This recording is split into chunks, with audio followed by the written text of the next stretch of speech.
পারিবারিক সভা চাঁদুদাকে আমরা আমাদের পার্টির নেতা হিসেবে জানি এবং তাকে বাদ দিয়ে আমরা এখন আমি অন্তত কিছু বলতে পারি না। তার রাজনৈতিক জীবন আমাদের সঙ্গে তার যেটুকু স্মৃতিচারণ করার বিষয়গুলো আছে তাকে যেভাবে দেখেছি আমাদের দৃষ্টিভঙ্গিতে সেটাকেই আমি বলি। কিন্তু চাঁদুদার যে সময় রাজনৈতিক জীবন শুরু হয় এই সংকেত কেন্দ্রে তখন আমরা খুবই ছোট, কিন্তু 70-এর দশকের প্রথমে চাঁদুদার লড়াই আমরা যখন স্কুলে পড়ি চাঁদুদারা পটগুলার বুকে যেভাবে আরবের সন্ত্রাসের বিরুদ্ধে লড়াইটা করেছিলেন সেই লড়াই থেকে আমরা যখন তার স্কুলে পড়তাম আমরা উদ্বুদ্ধ হয়েছিলাম রাজনৈতিক জীবন নেওয়ার ক্ষেত্রে। এখন পরবর্তীকালে চাঁদুদা আমাদের মানে পার্টির লিডারশিপ আসার পর আমরা আস্তে আস্তে পার্টি জীবনেও প্রবেশ করি। এখন চাঁদুদাকে আমরা যেভাবে দেখেছি চাঁদুদা তো শুধু নেতা ছিল না, আমাদের কোনো আপনজন ছিল। আমাদের মনের কথা, আমাদের পার্টি কর্মীদের মনের কথা বলার জন্য একটা আশ্রয়স্থল ছিল চাঁদুদা। আমাদের যা সমস্যা, নিজেদের সমস্যা, পার্টি চালানোর সমস্যা ইত্যাদির ক্ষেত্রে যদি কোনো সমস্যার সম্মুখীন হতাম আমরা জানি একটা মানুষ আছে তার কাছে গেলে নিশ্চয়ই সমাধান সূত্র হয়ে যায়। চাঁদুদা ছিলেন এরকম আমাদের পার্টি কর্মীদের কাছে উনি এক আপনজন এবং নেতা। এবং একটা জিনিস হচ্ছে যখন আঞ্চলিক কমিটি চালিয়েছেন দীর্ঘদিন আমাদের সেই সময় আমি তিনি যখন আমাদের আঞ্চলিক দক্ষিণ আঞ্চলিক কমিটির সম্পাদক ছিলেন তখনই আমি ওই আঞ্চলিক কমিটির সঙ্গে যুক্ত হই। পার্টির পরিচালনা যে ধৈর্য নিয়ে যে ঠান্ডা মাথা এভাবে চালানো যেতে পারে চাঁদুদার বিকল্প কাউকে আমরা তখন ভাবতেই পারতাম। মানে এগুলো হচ্ছে একটা ব্যাপার যে আমরা দেখেছি যে বিশ্লেষণ উনি করতেন, যে কোনো জটিলের বিশ্লেষণের ক্ষেত্রে আমাদের মনে হতো এটা কি উত্তর হতে পারে। আমরা জানি চাঁদুদা তো আছেন, চাঁদুদা ঠিক ব্যাখ্যা করবেন। আমাদের পার্টির সম্মেলন হয়েছে, আমার একটা সম্মেলনের কথা মনে আছে, একটা বিতর্কিত প্রশ্ন এসেছে, আমরা সবাই খুব চিন্তায় ছিলাম এটার উত্তর কি করে হতে পারে। একটা বিষয়ের যে রাজনৈতিক বিশ্লেষণ করে সবার সামনে রেখেছিলেন আমরা মুগ্ধ হয়ে গেছিলাম যে চাঁদুদাই এটা পারে। আমাদের যারা উপরের নেতা ছিলেন তারাও সম্ভবত তখন ছিলেন আমাদের আঞ্চলিক কমিটির সঙ্গে যুক্ত এবং চাঁদুদাকে আমরা বলতাম চাঁদুদা বেশি কথা বলতেন, একটা অদ্ভুত মানুষ ছিলেন, চাঁদুদা শুধু শুনতেন। চাঁদুদার যখন মতামত চাওয়া হতো চাঁদুদা সবাই বলুক না, তারপর দেখছি কি বলা যায়। ছোট্ট কথায় দু একটি কথা হতো এবং সেটাই একটা শিরোধার্য হয়ে যেত আমাদের সিদ্ধান্ত নেওয়ার ক্ষেত্রে। চাঁদুদা ছিলেন এমনই মানুষ। আমাদের পার্টির পরিমণ্ডল বলে চাঁদুদার নাম ছিল সুপার। সবাই এভাবেই চাঁদুদাকে ডাকতো, চাঁদুদা হচ্ছে সুপার, চুপচাপ শুনবে কিছু বলবে না, কিন্তু যখন মতামত দেওয়ার দরকার হবে চাঁদুদা কিন্তু এমন একটা মত দেবেন যেটা শিরোধার্য হয়ে যেত আমাদের কাছে। এরকম ছিলেন চাঁদুদা। লড়াইয়ের ক্ষেত্রে বলছি 1995 সালে চন্দননগর পৌরসভা যখন বিরোধীরা প্রথম চলে যায়, কর্মচারীদের উপর প্রবল চাপ, তাদের কাজের ক্ষেত্রে প্রতিহিংসামূলক আচরণ, চাঁদুদাদের ক্ষেত্রেও সেই রকম একটা সমস্যা হয়েছিল। চাঁদুদাকে দেখেছিলাম তখন সেই সময় চাঁদুদা ছিলেন সম্পাদক, তখন রতনদারাও আছেন। তো চাঁদুদাকে দেখেছিলাম, কোনোদিন কেউ রাস্তায় বক্তব্য রাখতে দেখিনি। আমি চাঁদুদাকে তখন দেখেছিলাম পৌর কর্মচারীদের নিয়ে রাস্তায় রিক্সায় নেমে বিভিন্ন মোড়ে মোড়ে বক্তব্যগুলো লড়াই আন্দোলনকে, একটা কর্মচারী আন্দোলনকে মানুষের কাছে নিয়ে যাওয়া, মানুষকে উদ্বুদ্ধ করা, তার সঙ্গে যোগ করা, সেই আন্দোলনের সঙ্গে সাধারণ মানুষকে যুক্ত করার যে দৃষ্টিভঙ্গি সেটা চাঁদুদা তখন দেখে গিয়েছিল। এরকম ছিলেন চাঁদুদা। চাঁদুদা বলতে রাগ কেটে যাবে, চাঁদুদার সম্পর্কে বলতে রাগ কেটে যাবে। চাঁদুদার 14 সালে যখন শারীরিক অসুস্থতা ধরা পড়ে আমরা জ্যোতিবাবু বলতে শুনতাম, জ্যোতিবাবু বলতেন যে লোককে কখনো মনের মধ্যে ঢুকিও না, তাহলে কিন্তু রোগ মনের মধ্যে চেপে ধরবে, মানুষকে প্রভাবিত করবে, তোমার মৃত্যু দিবে। আমি চামড়াকে দেখেছিলাম কি অবলীলা তার রোগের কথা মানুষের কাছে প্রকাশ করতেন। শুধু তাই না, এই রোগকে যে জয় করা যায়, মানুষকে যেভাবে উদ্বুদ্ধ করা যায় একটা জীবনের ক্ষেত্রে, মানুষকে বাঁচার ক্ষেত্রে যে মানে আলাদা একটা জীবন দেওয়া যায়, চামড়া কিন্তু দেখিয়েছিলেন সর্বত্র একই কথা, যে আমার তো এটা হয়েছে, কি হয় যদি যতদিন বেঁচে আছি ততদিন তো এই কাজের মধ্যে যুক্ত থাকতে হবে, সেই কাজটা করতে হবে। চামড়া ছিলেন এমন মানুষ। বিভিন্ন ক্ষেত্রে বলতে এত বেশি কথা মনে আসছে, সব কথাকে বলাও একটা মুশকিল। এই চামড়ার এই আমি তো মনে করি চামড়ার এই মানে কোভিড পরিস্থিতির আগে রেগুলার আমাদের পার্টি অফিসে আসতে রেগুলার। আমরা একটা গর্ব করতাম আমাদের যখন সাংগঠনিক ক্ষেত্রে পার্টির বিভিন্ন সাংগঠনিক অর্গানাইজেশনের চেঞ্জ হলো, তখন চামড়ার তো সেই অবস্থায় ছিল না, কিন্তু চামড়াকে আমরা চামড়ার মধ্যে কিছু মানুষকে আমরা বলতাম সম্পদ আমাদের পার্টি। চামড়া, দেবুদা, অমিতাভদা, এরকম কিছু মানুষ ছিল, বিদ্যুৎদা, এরকম কতগুলো মানুষ ছিল যাদের আমাদের পার্টির শিক্ষার সঙ্গে যুক্ত রেখেছে। এবং যখন তাদের সঙ্গে আমরা বসতাম, যে কোনো বিষয় নিয়ে আলোচনা করত, মানে তাদের রাজনৈতিক বিশ্লেষণ চামড়ায় যেভাবে আলোচনা করতেন, আমাদের এত সমৃদ্ধ হয়েছে আমাদের পার্টির।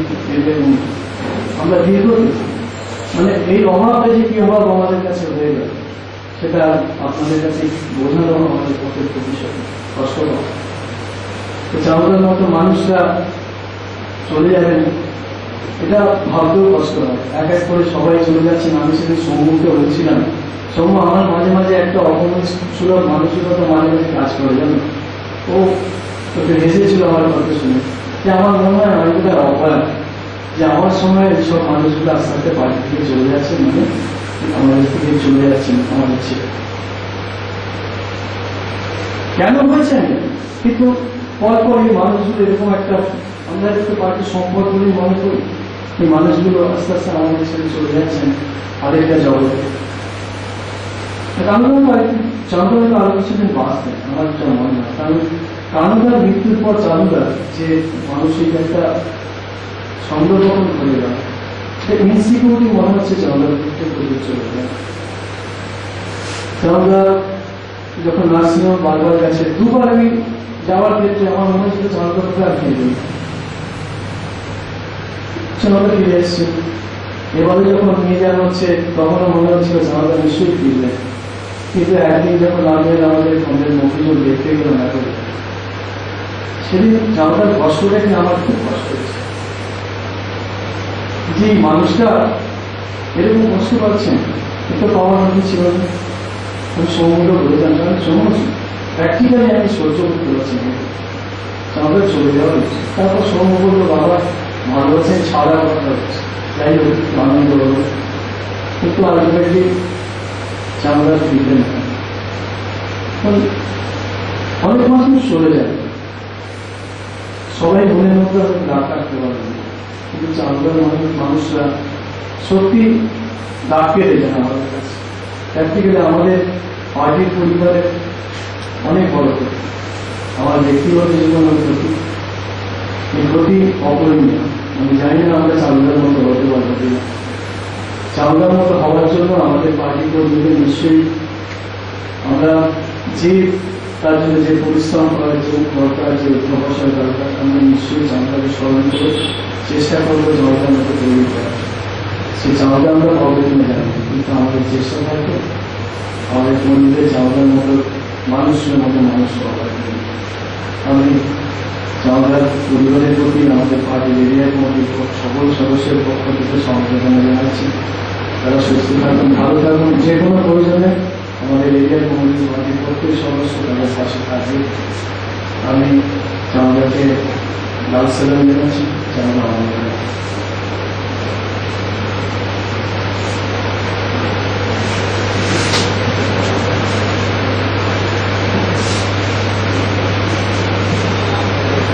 এখন আমরা কিছু বলার জন্য অনুরোধ করছি যেসুর সবকটা সহকর্মী বন্ধু শ্রী সুমঙ্গল বসুকে।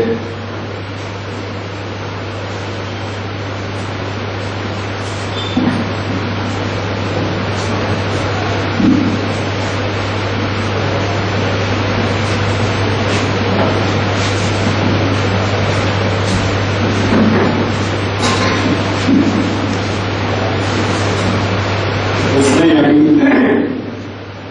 আমি চান্দুদার প্রীতির প্রতি শ্রদ্ধা জানাই এবং চান্দুদার পরিবারের চান্দুদার সবচেয়ে কাছের লোক সুকৃতি, যাকে প্রাণ দিয়ে ভালোবাসত, সৌম্য এবং সৌম্য ভাই প্রত্যেককে আমার আন্তরিক শ্রদ্ধা চান্দুদার প্রতি জানিয়ে তাদের প্রতি সম্বর্ধনা জানাচ্ছি।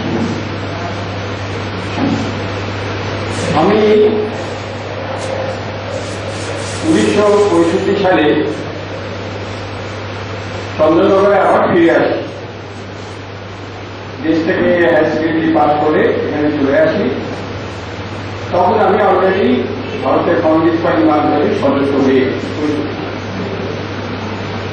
উত্তপ্ত বাংলা ছাত্র আন্দোলনে সারা পশ্চিমবঙ্গে আগুন জ্বলছে তৎকালীন কংগ্রেস সরকারের নীতির বিরুদ্ধে।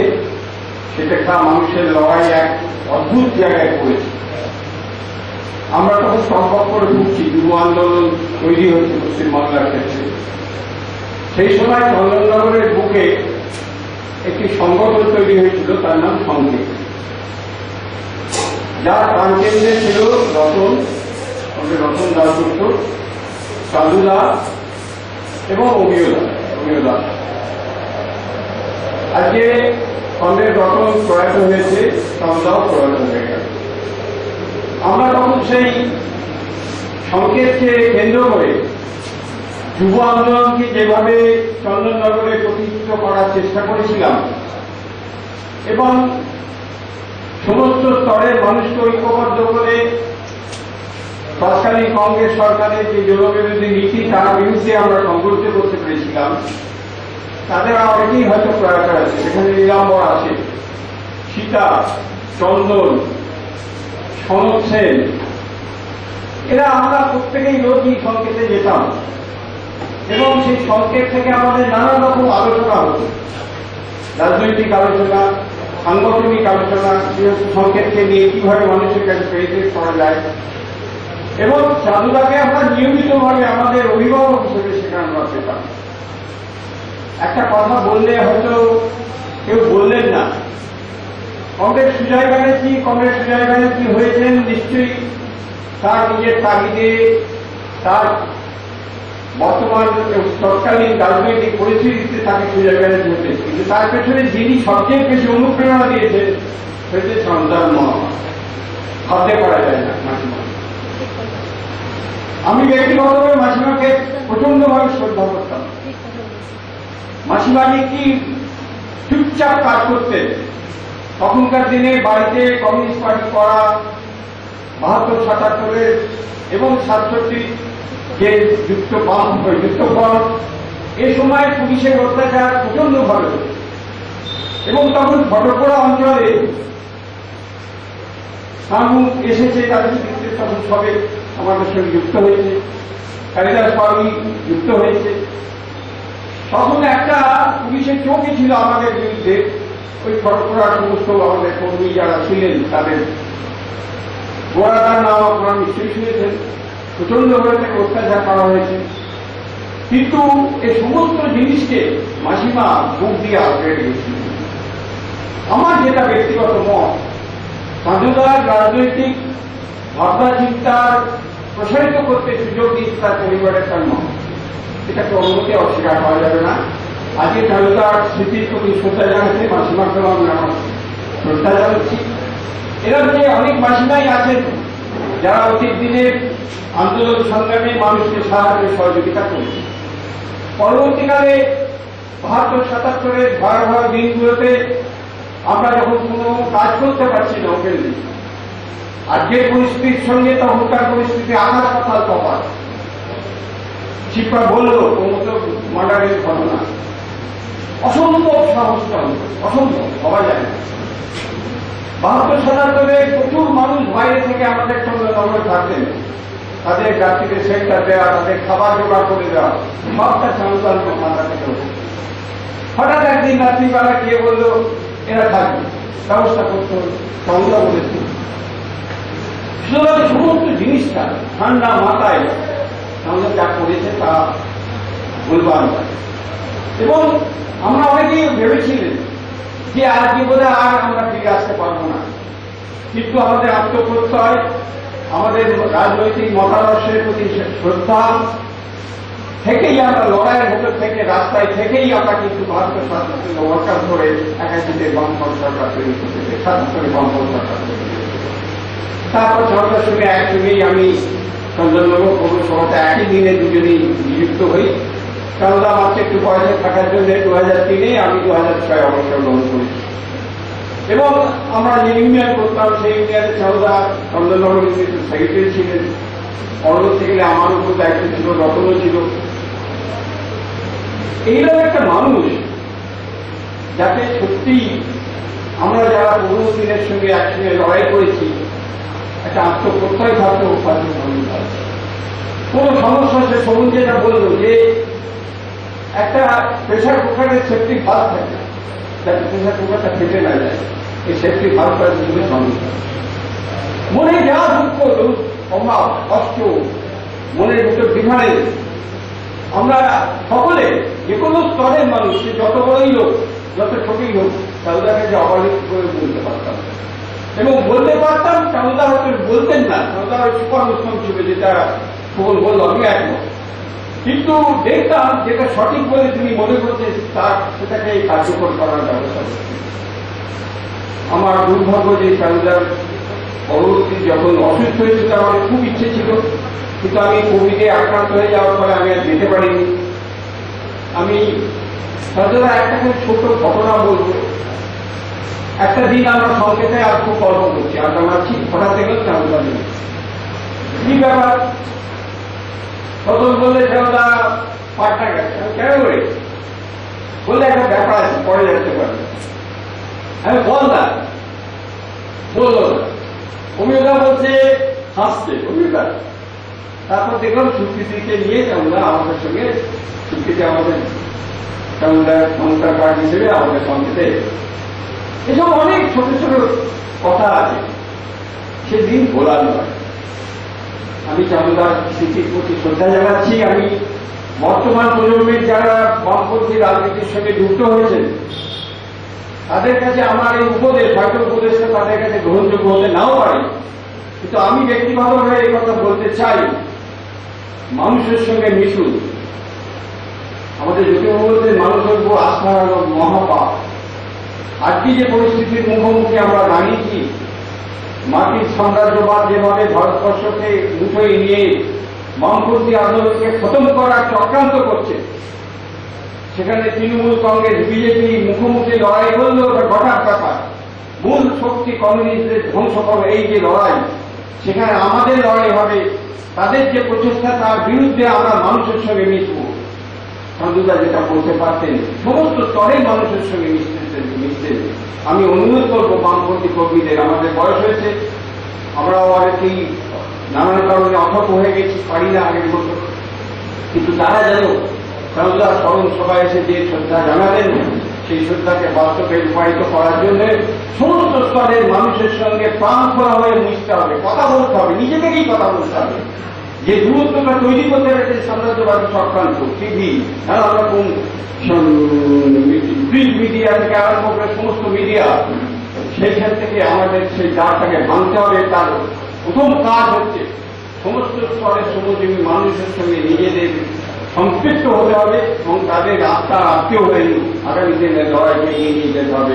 আমরা যারা মানবতাতে বিশ্বাসী, তারা বিশ্বাস করি রাত্রি কখনো সারাদিন থাকে না, সূর্য উঠবেই, এবং আগামী দিনের লড়াই চান্দুদার যে আমাদের শিক্ষা, তাকে নিয়ে আমরা সকলে মিলে ওই আগামী দিনের লড়াই যাতে ঐক্যবদ্ধভাবে জিততে পারি, আমাদের সামনে যে পাথরটা, জগদ্দল পাথরটা এসে তাকে সরিয়ে দিতে পারি, সেই প্রতিজ্ঞা নিয়ে সেই শপথটি আমরা এখান থেকে যেতে পারি। এটা করতে পারি চান্দুদার যে অসমাপ্ত কাজ, সেটাকে সমাপ্ত করতে হবে। আমি চান্দুদার স্মৃতি পুনরায় শ্রদ্ধা জানিয়ে আমার বক্তব্য শেষ করছি। চান্দুদা অনুরোধ।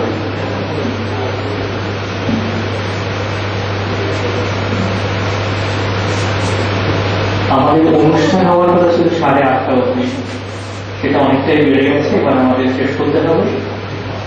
আমরা অনুরোধ করবো যেসব বন্ধু শ্রী দুর্গা বিশ্বাসকে সংক্ষেপে যদি কয়েকটি কথা বলেন।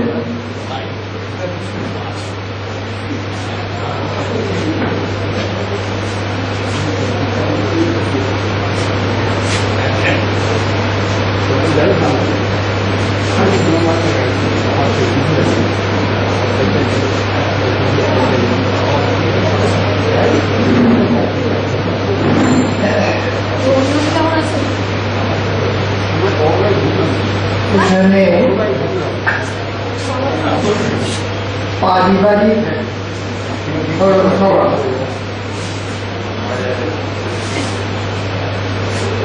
কিন্তু ছাড়া আর কেউ আমার থেকে বেশি দিন ওর পরিবারের সঙ্গে যুক্ত এখানে নেই। 60 বছর। এই 61 সালের জুলাই মাসে আমি চন্দননগর এসেছি মাইথন থেকে।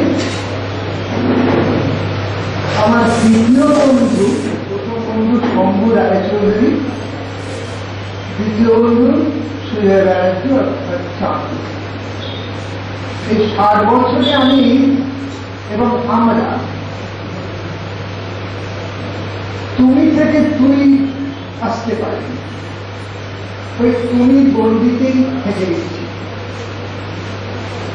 আসলে পারস্পরিক একটা শ্রদ্ধা আমাদের এমন ভাবে বেঁধে রেখে দিয়েছিল, অনেক দূরে থাকলেও আমরা দুজনের প্রতি একটা আকৃষ্ট ছিলাম। মৃত্যুর পর সচরাচর যে সংবাদ আসে আমরা বলি শোক, মানে একজন বলল শোক সভা, আগে আমরা বলতাম শোক প্রস্তাব বলতাম। ইংলিশ শক শব্দটার সঙ্গে আর একটা মিল আছে, তাৎক্ষণিক ব্যাপার। এখন পাল্টে দিয়েছি আমরা শোক সভা বলি না, এখন আমরা বলি স্মরণ সভা। শোক তো কদিন পরেই চলে যায় তাদের শোকটাও চলে যায়। কিন্তু 60 বছর আগের যে ঘটনাগুলো এটা স্মরণে আছে বলেই আজকে আমরা স্মরণ, তাই আমাদের নাম দিই স্মরণ সভা, এখন নাম পাইনি। এবার এটা খুব আধুনিক, অনেক কিছু বিবর্তনের মধ্যে এই পারিবারিক স্মরণ সভা আগে ছিল না, হচ্ছে ভালো। পরিবারের মানুষকে বুঝতে চাইছি এই লোকটা আমাদের কাছে কতটা ছিল। তো 60 বছর আগে আমার দ্বিতীয় বন্ধু হিসেবে যখন আমার একটা নেশা ছিল, পরিবারের অনেকেই অনেক কথা জানে না, তোমরা শুনে নিতে পারো আমার থেকে বিষয়গুলো, যেহেতু তোমাদের পারিবারিক স্মরণ সভা। আমার একটা নেশা ছিল ক্রিকেটে এবং ফুটবলে রিলেশন। আমার বাড়ি রেডিও ছিল না, চাঁদু বাড়ি ছিল। তাহলে জুলাই মাসে এখানে এসেছি, তারপরে ওর সঙ্গে আমার আলাপ হয়েছে। এবং এই তখন থেকে যখন ক্রিকেট খেলা হতো, কি ফুটবলে ইস্তেমাল মেহমান খেলা হতো, আমি চলে যেতাম গিয়ে সারাক্ষণ ধরে ওখানে রেডিও। তারপরে আবার দুজনে নতুন করে বেরিয়ে এসে দেখতাম। এই করতে করতে হঠাৎ রোববারে গিয়ে দেখি চাঁদু বাড়িতে মাসিমা একটা জায়গায় বসে আছে, আর বিভিন্ন জায়গা থেকে ব্যাগে করে চাল আলু ফালু আসছে। চাঁদুটা কি বলে, সেবা সংঘের চাল। সেবা সংঘ হেরিদার মানে প্রভাস বোস, তিনি কংগ্রেসের খুব বড় একজন সমর্থক নেতা ছিলেন। এবং এই যেটা সেবা সংঘ মোটামুটি 3 পরিচালনা করতে। চাঁদুদের বাড়ি কমিউনিস্ট পার্টি কবে হচ্ছে সেটা বড় কথা না, কিন্তু সেই সময়তে কংগ্রেসের প্রাধান্যতা তখন রয়েছে। এই চাঁদুর বাড়িতে ভেলিদার আগমনে আমি বুঝতে পারতাম না এটা কি বাড়ি। ভেলি মাস্টারটা এটা কংগ্রেসের লোক জানে। আসলে একটা সেবা সংঘ ছিল কি, কলকাপুর, ফটকপুরা এবং শ্রীপল্লীর দিক পর্যন্ত বিভিন্ন জায়গায় বিভিন্ন লোক আমরা আমাদের চাল সংগ্রহ করতে গেছি। স্লোগানটা ছিল বাড়ির সামনে দাঁড়িয়ে পরিচিত করতে বাড়ির সবাই বা সেবা সংঘের চালটা দেবেন বলে বাড়ির সামনে গিয়ে আমরা দাঁড়াতাম। আমিও কখন যেন সঙ্গে হয়ে গেছি চালের সঙ্গে। রবিবার সকালে আমরা সেবা সংঘের চালটা দেবেন। সেই চাল বছর নিয়ে যখন আসতাম, মাসিমা এক জায়গায় বসতে, সবাই যে যা এনেছি ওই ভাজি করের মতন খাদ্য সংগ্রহ করে নিয়ে এলাম, সেই চাল বন্টনের জন্য মাসিমা ভাগাভাগি করে দিতে। বিশেষ করে বাউলপাড়া অঞ্চলে গরিব মানুষ কি যারা লোকের বাড়িতে কাজ করে সেরকম কিছু মানুষ সেইগুলো আবার একটু পরে নিয়ে চলে। এই যে বিষয়টা আমাকে আকৃষ্ট করলো, একটা চাঁদুর মতন ছেলে পায়, এছাড়া আর কাউকে আমি করে দেখিনি যে এইরকম একটা সামাজিক কাজের সঙ্গে যুক্ত। আমিও যুক্ত হয়ে গেলাম। এখান থেকে আমাদের শুরু হলো দুজনের বন্ধুত্ব। আর একটা বিষয় আমাদের দুজনের কত মিলছিল, সেটা হচ্ছে গান।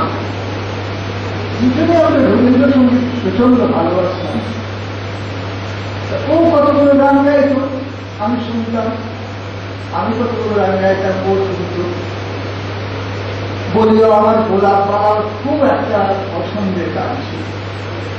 বল গোলাপ বলে বল, আমি গোলাপের গান গাও কেন এত? যত গোলাপের গান লিখতে আমার খুব ভালোবাসে। এটা আমাদের জীবনে একটা রকে বসে বসে, কাকার রক অর্থাৎ কার্তিক বাবুর রকে বসে বসে আমাদের জীবনে ও গান শোনাতো। আমি আমার বাদাম চিন্ময় গান ভালোবাসতাম, সেগুলো আমি গানে গাইতাম। আর ও ওই গোলাপওয়ালা তারপর আস্তে আস্তে একদিন আমাকে বললো চলো, আমাকে চলো। আমি ফুটবল খেলি চন্দ্রনগর স্পোর্টিং ক্লাবে। একটা অদ্ভুত ব্যাপার, নেতৃত্বের গুণ কাকে বলে। ক্রিকেট খেলতে পারত ক্যাপ্টেন, ফুটবল খেলতে পারতো না, টিমে আছে। কেন তুমি কেন বলো তো? সবসময় কি করে জায়গাটা পাওয়া? আসল ব্যাপারটা কি, ওকে এত সবাই নেতৃত্বের একটা গুণ বলছি না। আমাদের টিমের ও ক্যাপ্টেন, না পারে বল করতে, না পারে ব্যাট করতে, ক্যাচ নষ্ট হয়, সবকিছুই হয়, কিন্তু আমি ওর সঙ্গে গিয়ে চলাচ করি, ভর্তি হলাম। দেখতাম সারা মাঠে ও ছোটাছুটি করে, দু একটা ছোট ছোট পাস দেওয়া ছাড়া লেফটিন সাইডে খেলত সেখানে দু একটা পাস দেওয়া ছাড়া পাস করে সত্যি সুন্দর করে করা কোন জায়গায়, এছাড়া কোনো ভূমিকা নেই। কিন্তু ওটিনে থাকে। অর্থাৎ আমি যেটা বলতে চাইছি, এটা হচ্ছে নেতৃত্বের মানুষের একটা সেবার গুণ। সেই গুণটা আমরা বলতে আমরা বলতে মাইক রিয়ালি ইংল্যান্ডের ক্যাপ্টেন ছিল, না পারতো বল করতে, না পারতো ব্যাট করতে, কিন্তু বিরাট একজন সেই সাইকোলজিস্ট ছিল, সারা কাছে বুঝতে পারত। চালু ছিল সেই গুণ, তাই জন্য ওকে আমরা নাম দিয়েছিলাম আমাদের মাইক রিয়ালি। এইগুলো সব মনে পড়ছে আর কি, রাজনৈতিক জীবনের অংশ আপনারা বলতে পারেন। এই রাজনীতির মধ্যে আসা এইটার একটি ছোট্ট ইতিহাস করি। আমি আমার শঙ্কর রায়চৌধুরীর বাড়িতে বিকেলবেলায় কাগজটা পড়তেছিলাম, ভূগোলের কাগজ, বিকেলবেলায় কাগজ পড়তেছিলাম। কেজি বোস, অনেকের মনে আছে ওটার নামটা। কেজি বোস হচ্ছে ওর মামা, ওই মাঝে মধ্যে আসতে নিরঙ্কর বোস যাচ্ছে। তো এইখানে আমি তো তখন রাজনীতির রও জানি না। একদিন হঠাৎ দেখে আসলে 5 কাগজ নিয়ে কি লেখালেখি হচ্ছে 62 সালে। চাঁদুরে এলো সেখানে, বলে এগুলো লিখতে হবে। মনে হচ্ছে খুব সময় প্রভাব পর এরকম কিছু একটা নাম হলে বলে বলতে দাঁড়িয়েছিল। তার বই লেখা, বাংলা লেখা অত নাম মনে করছে না, বামপন্থী কোনো ধরনের লেখা। ওই শঙ্কর রায়চৌধুরীর বাড়িতে ওইখানে কেজি বোস আসতেন। এবং তার সঙ্গে আমাদের